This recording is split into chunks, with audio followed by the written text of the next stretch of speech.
Evening, folks. I hope the background noise of the chainsawing doesn't interfere with this story, but anywho, this is a story I created. I can't say I've written this story down because I've never written anything.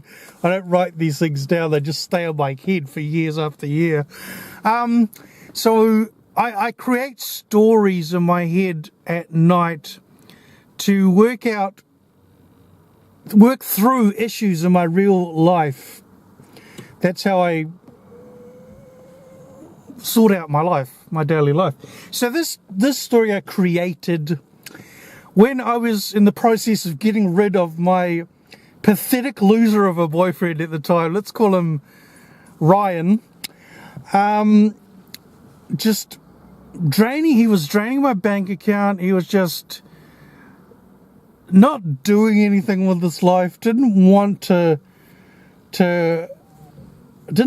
help. Just wanted to stay in bed and do nothing, and it was like going nowhere. So then I meet Mike. We'll call him Mike. And the difference was like the difference between night and day. Mike was like taking me out for dinner and whining and dining me and giving me so much love that I needed. So that's why the story's called Too Much Love, because the extreme wealth in this story is a metaphor for certain events in our partnership that happened that you have to have metaphors for.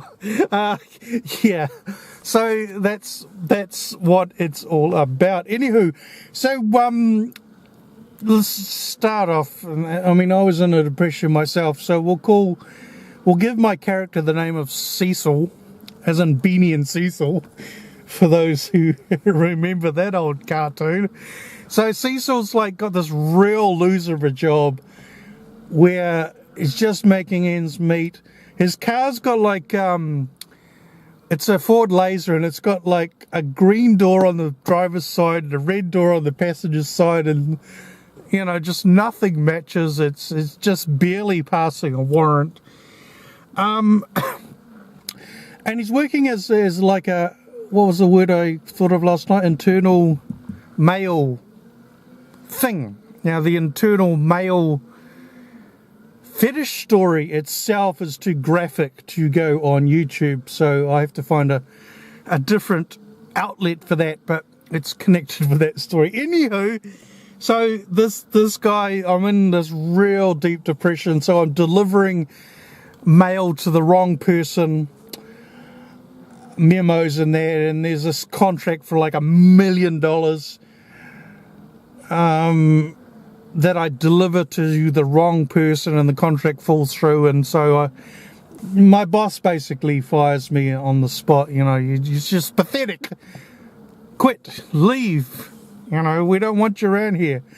So at the time that he was about to fire me, this guy lawyer walks in from Hobbit, Hickle and Hump and asks for Cecil Bodrick.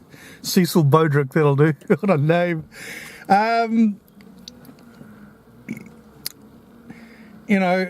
so I get fired from one job, and I just assume that this lawyer dude's going to hire me as a janitor or some low-life job. Not that janitor's low-life, but in my story, it's how I feel. I don't want to offend anyone. So, so I thought I was, just getting this job as a temp or a janitor or something. Anywho, so, I've got to show up there on Monday thinking I'm getting a job. But I go in, and first thing they do is they do a blood test. And I'm thinking, why are they giving me a blood test? Is it just to make sure I haven't got AIDS or something? What's the reason? And then like a week after that, the blood test comes through, and they see me again. And I'm driving there in my little bomb of a car, back and forth. and basically sits me down. There's this pile of folders, portfolios on the desk, and there's this giant picture of this famous guy, Sir Cedric Cecil Oberdine James St. John Smythe the 14th, Earl of my left foot. That's my favourite part. He's the Earl of my left foot, and you know, the lawyer says, "Do you know this person?" I go, "No idea who he is." And he goes, "Did you ever know your parents?" And I go, "No, I was adopted at a very young age. My parents were killed in a car crash." And they basically say, "Well, you know, you're the only living relative left of this Sir Cedric the 14th. And you've just inherited all his entire wealth. You know, all $14.2 billion worth."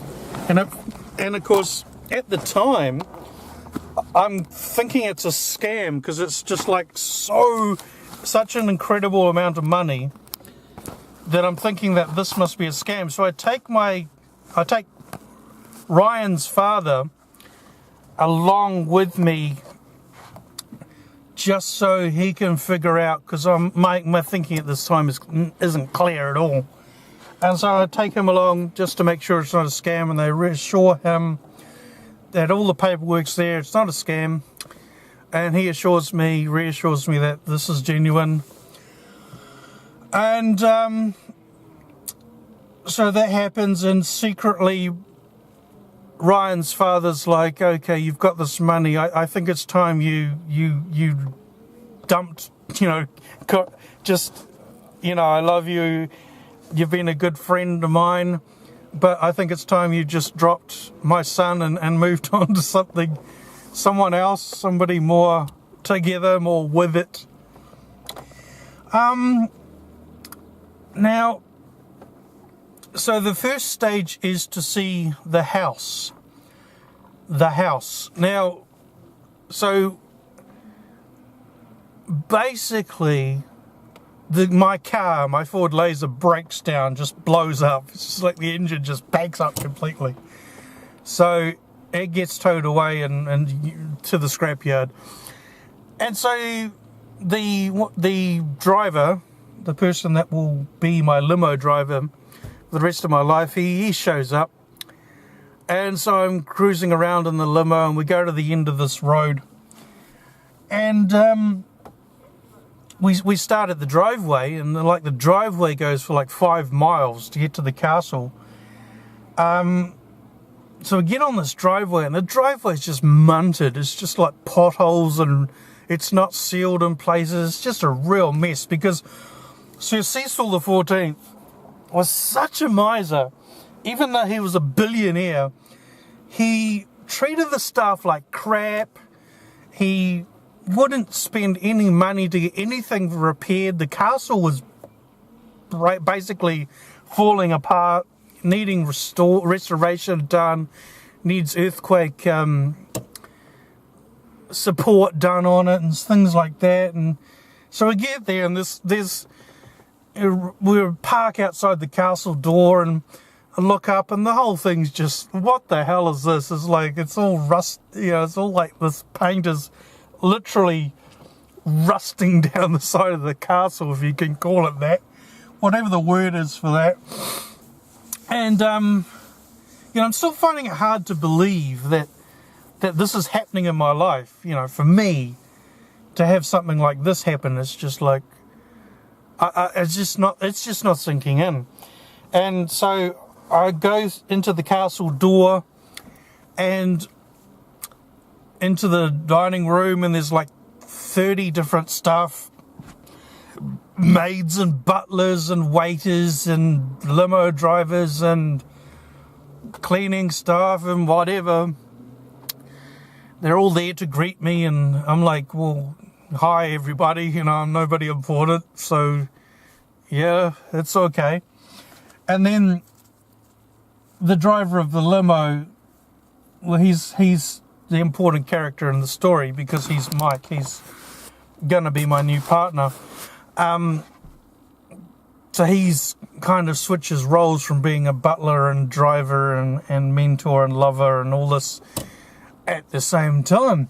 So he pulls me aside and says, you know, well, the staff are there to greet you because they're really worried because, you know, you might just fire them all. They could all lose their jobs, and they've all got, you know, houses, and they're all,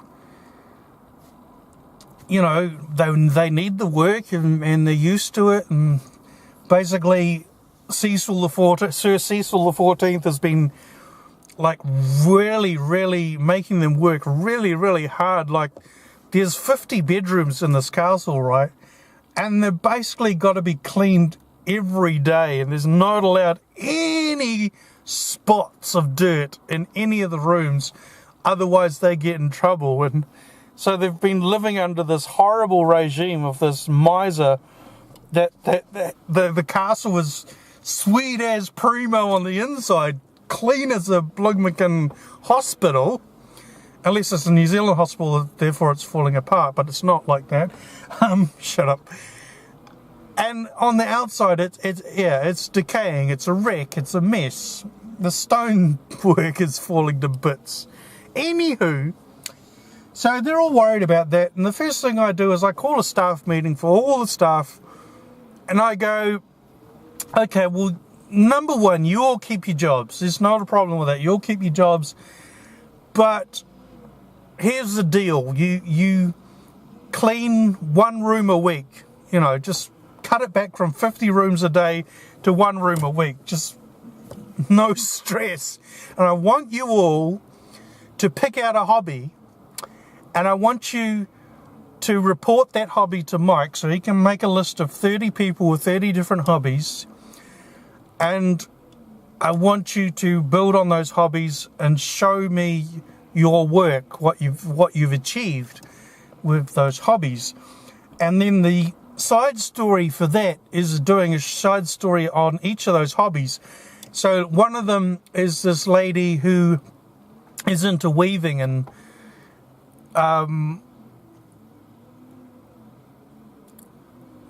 wants to learn a specific style of weaving.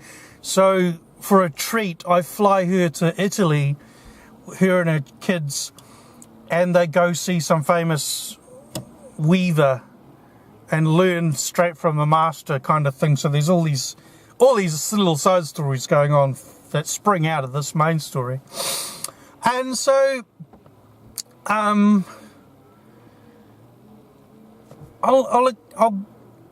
rewind back to the old version of this story for a second, because it must have had some sort of meaning. It had meaning at the time, but it doesn't have any meaning now because I've completely let go of Ryan altogether.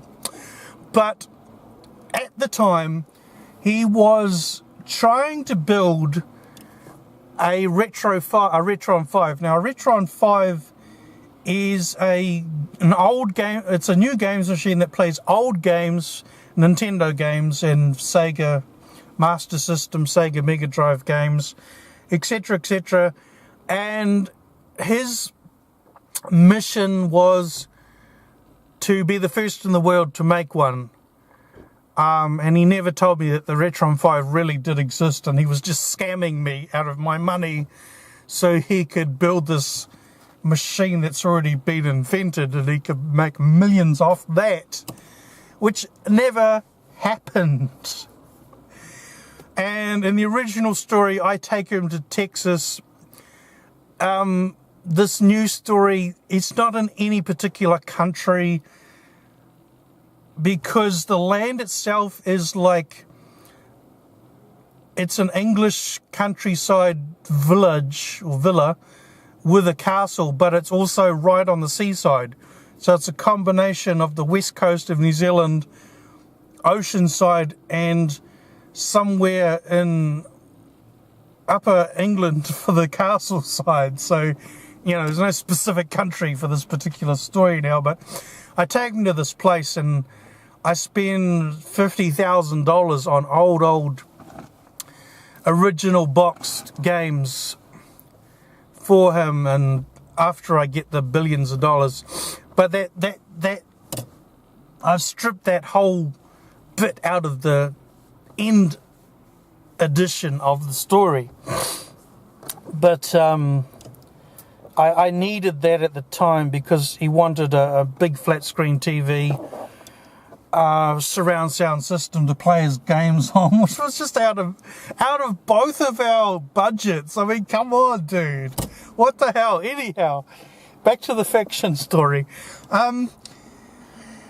So part 2 of the story is that, and I don't know, well, this is a fear, a childhood fear, was going to a car museum called Len Southwood's Museum in Paraparaumu, near Wellington, and I was afraid of the size of the room and how many cars there was. So that kind of, the story springs from that. So I've inherited this castle, and it's also connected to another childhood nightmare of mine. So on the left of this castle is this huge garage, like it's 4 doors wide, the roller door, electric door thing, and it's got like 100 cars in it, not just old fire engines and old racing cars and old sports cars and all that, but it's got the latest Bugattis and Ferraris and Lamborghinis and Diablo, blah, blah, blah, blah, blah.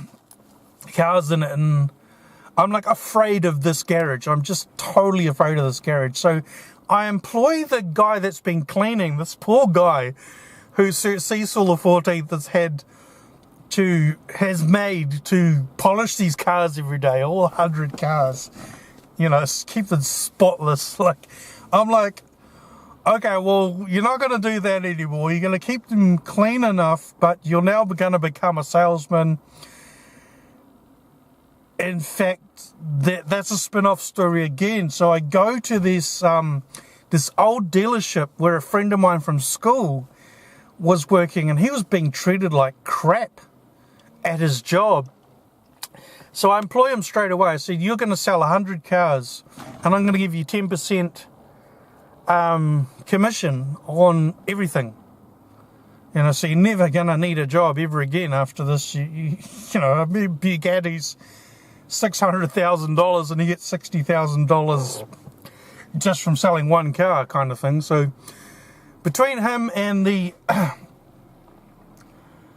guy that's been polishing the cars, I send them to a place where they get LMVD license. They get the license to be able to sell cars, do the course, whatever needs doing, and they sell 50 cars each and they get 10%. And I make sure that the fire engines and the buses and everything goes to museums where they're well maintained and well looked after. You know, interview the buyers, like, who are you? Why are you buying this vehicle? And they all go to specialised places. So Motat gets the fire engine and a couple of trucks and a few buses and things like that. At a massive discount, poor Motat, because they're not that wealthy these days, not well funded these days, I should say. The old tram needs a bit repairs, dudes. Shut up. Back to the story. Sorry.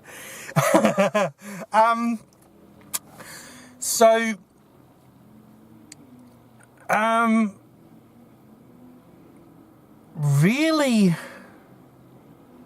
yeah, a lot of story I've had to remove because the whole games room, computer room story bits don't mean anything to me anymore. So we're just going to pick on the castle itself. So I'm like, the village that the castle is nearby is pretty low key. The population is declining rapidly. There's a lot of empty houses, a lot of churches turned into derelict buildings, whatever, blah, blah, blah, blah, blah. And so I go to the only stonemason in the whole county and I say, oh, I want the castle repaired. And, you know, he's like, well, we can't do it. We'd have to employ about 20 staff. And I go for it. You know, you do that. I'll pay you $2 million or whatever it is to fix the castle. By the way, so I've got to bring in another side story here. Now, when Sir Cecil the 14th was a child, he was always a miser, so he never changed. But he was walking along the road, and this little girl just wanted an apple or a loaf of bread off him. This was back in the 50s. And he wouldn't give it to her. So she was a witch, the daughter of a witch. And so she cast a spell on him, saying that she created an extra bank account for him and said that if he ever gave money away, whatever money he gave away, he would get 100-fold back. And you'd think that Sir Cecil would have jumped at the idea to try and test it out, see if it was true or not, and he never did. So I inherit this bank account, and it's got like 10 cents in it. And so what happens is I've built this special team up, and this is going for the future stories. I have built this special team up which is sorry, use language. It includes 2 accountants and 2 lawyers and a specialist